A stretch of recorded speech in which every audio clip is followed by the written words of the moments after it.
The Gurukulians, how are you?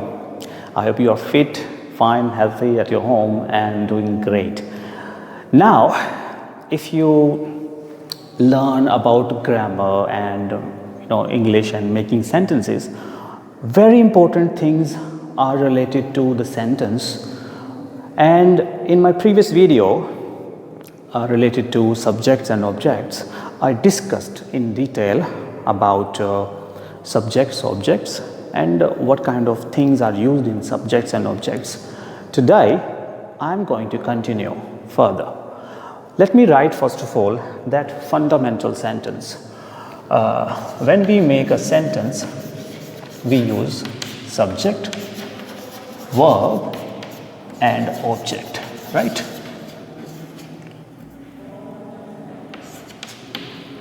I have already discussed subject and object.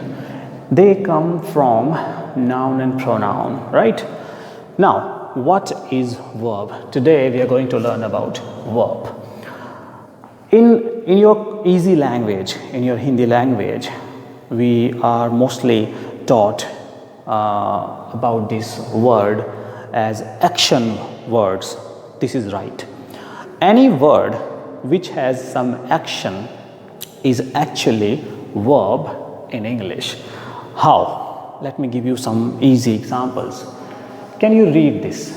I am using this Hindi suffix na. Now look at my head. On my head you will see eyes, ear, nose, mouth, tongue you can say, okay, hands. Now what are the actions of these senses, right? In Hindi, when you finish the word with na. How? Now look at my eyes or your eyes. What is the action, main action of our eyes? Dekhna. In the same way, sungna, सांस लेना, खाना, चबाना, बोलना, स्वाद लेना, tongue. सुनना. From our mind, हम क्या करते हैं? We remember, we memorize, याद रखना, etc. Using our hands, we do lot of actions. बनाना, तोड़ना, देना, लेना, etc., etc., etc. Now, these are actually Hindi, in Hindi. Same word from Hindi to English is actually verb, right? Now, there is a confusion. I'm using one word for you.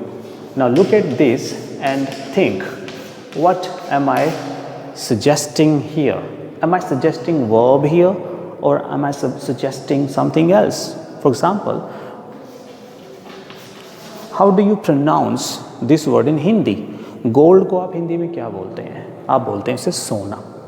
Now this sona is not verb. Why? Because there is no action. Remember action. When you have some activity, action. Fan is there in this room. Now fan is a noun. In the same way, gold is a noun. It is the ending actually in Hindi. Pankha or sona. They are not doing any action. So these are actually nouns. So don't get confused when you see in your Hindi language and you see that ending.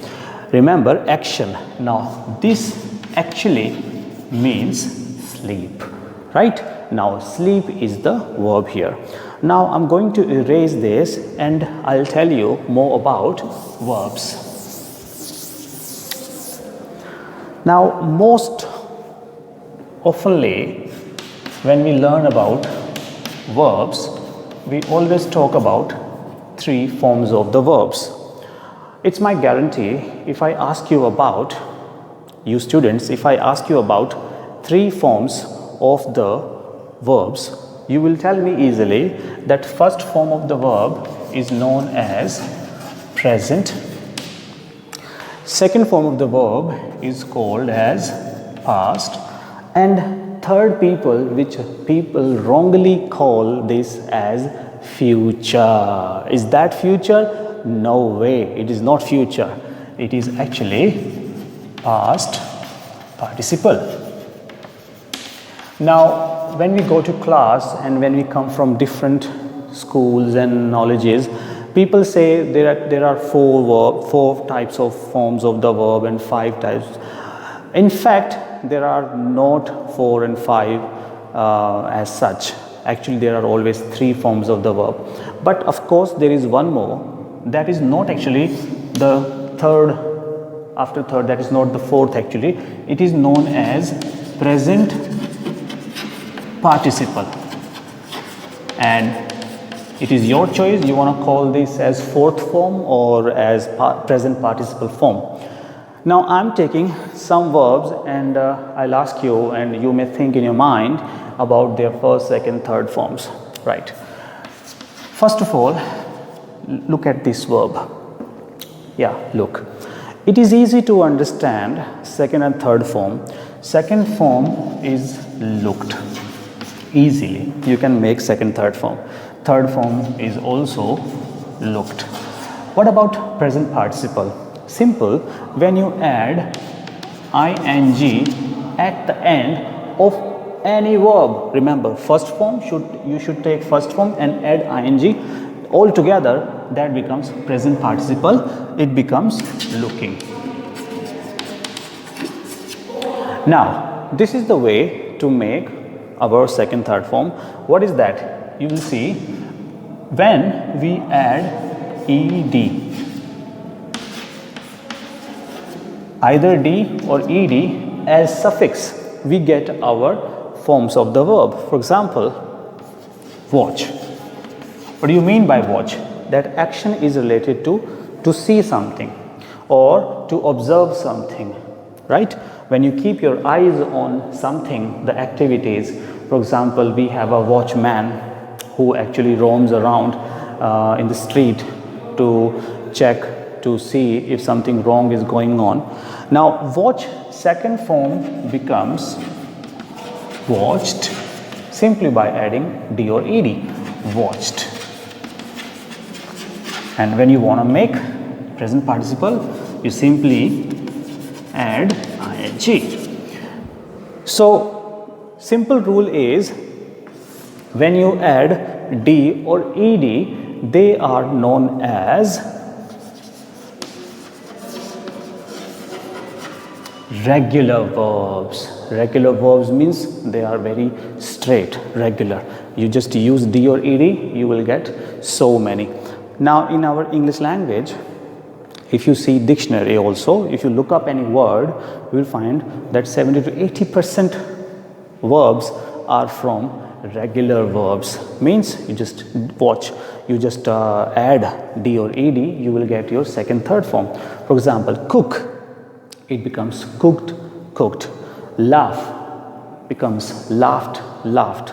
Abide, abided, abided. Own, own, owned, owned. When you has a car, for example, so you become the owner. So these are called regular. Now what if we do not use d or ed and the other case? These are actually irregular. Irregular means they are not regular. Which verbs are in this category? I'm writing some verbs for you. Look at them.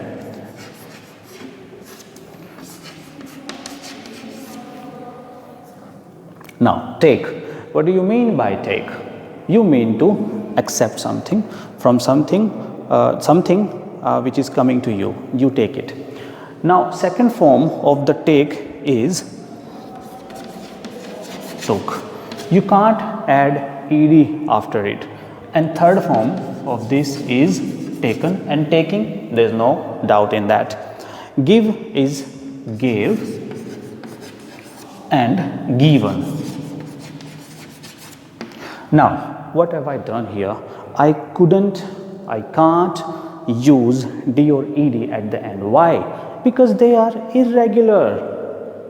These are irregular verbs and most of the verbs are already known to us. We know so many irregular verbs. So once you go through the list of verbs, please understand that regular verbs and irregular verbs are there. Also, there are some verbs which are neither with ded or they are not like that, means we don't have three different forms. They remain the same. Which ones are these? For example, cut. Cut becomes cut, cut, cut. Put, it becomes put, put, put. Right? So these are related to verbs. Well, I hope you have learnt about verbs. Now, when we say verb, you must understand that when we use verb, it is mostly the main verb, which we talked about, like watch, cook, look, like, right? These are actually main verbs, our main action of the verb. But do we mean only main verbs? No. Now there is one thing which is this. Helping verb. You know about it, right? If you don't know, no worries, we'll continue. I'll tell you. Helping verbs are for the help of the main verbs. Now the question is, what are helping verbs? Helping verbs are basically out of these three verbs. I'm writing them. Look at them. Be, do and does, has and have. Out of these three, plus, we call them auxiliary verbs, okay? Plus modal verbs. When we say can, could, shall, should, will, would, must, need, dare, etc. Now, helping verbs are out of these three and the modals. Now, all these are called helping verbs, okay? And when we use in any sentence, subject, verb and object, always we use HV. Helping verb first, main verb. Don't get confused the way I have written. It is always first thing is helping verb, second thing is main verb. Means we use helping verb first, then the main verb. But let's learn about these three. First of all, when we have be, from be we get is, am and are first form. These are all first forms. So be is used with is, am, are in our first form. Remember, we use be in three ways when we use imperative sentences. For example, be careful, be honest, right? Be honest to your work. But we can't use be with he, she, it and I, we, you, they, etc. So that is why we take the help of these helping verbs is, am, are. You know that we use am with I, is with he, she, it, and are is used with we, you, they, and any plural noun. Second form of the be is was and were. Now this is second form, which I told you the name is past, means these are for past. And the third form, which is been. And if you want to know about participle, present participle, which will become being. Now if you count them, 1, 2, 3, 4, 5, 6, 7, 8. So I heard some people saying that be has 8 forms. It's not like that. Be doesn't have 8 forms. Altogether you can count them as 8, but it is actually first form, second form, third form, and this is present participle form. I'm writing it. Present participle, right, which is not fourth form. Do, does are two different forms for different pronouns. I'm telling you, do is used with we, you, they, I, and does is used with the he, she, it and singular noun. What is the second form of the do, does? That is did. And third form is done. And if you want to know about the present participle, that becomes doing. Now, has and have. Third form, second form first of all is had, and third form is had, and present participle is having. Now I have written all these forms which are actually our helping verbs. Now there is one thing you must understand, that we do not use these ones as our helping verbs. These are actually used as our main verb. They are always used as our main verbs, but remaining these are used always as helping verbs. For example, let me tell you some examples. Okay, I do not know you. Now see here, subject, helping verb, this is not here, this is our main verb, and object.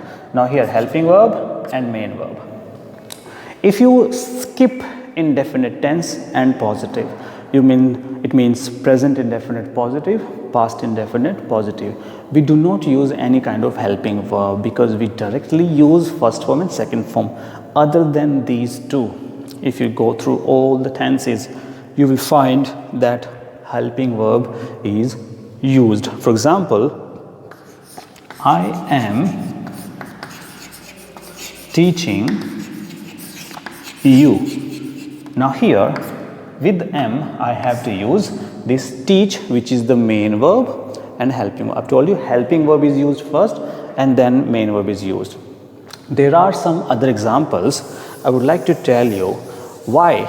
Because sometimes you will see same kind of verbs there, but they both are different. Which are these? Well, I'm giving you an example, that is do. Because no doubt we use do as our helping verb, but do is not only in the helping verb, we use them as main verb. How? Have you used this? How do you do your work? Now in this example, there is use of do, which is twice.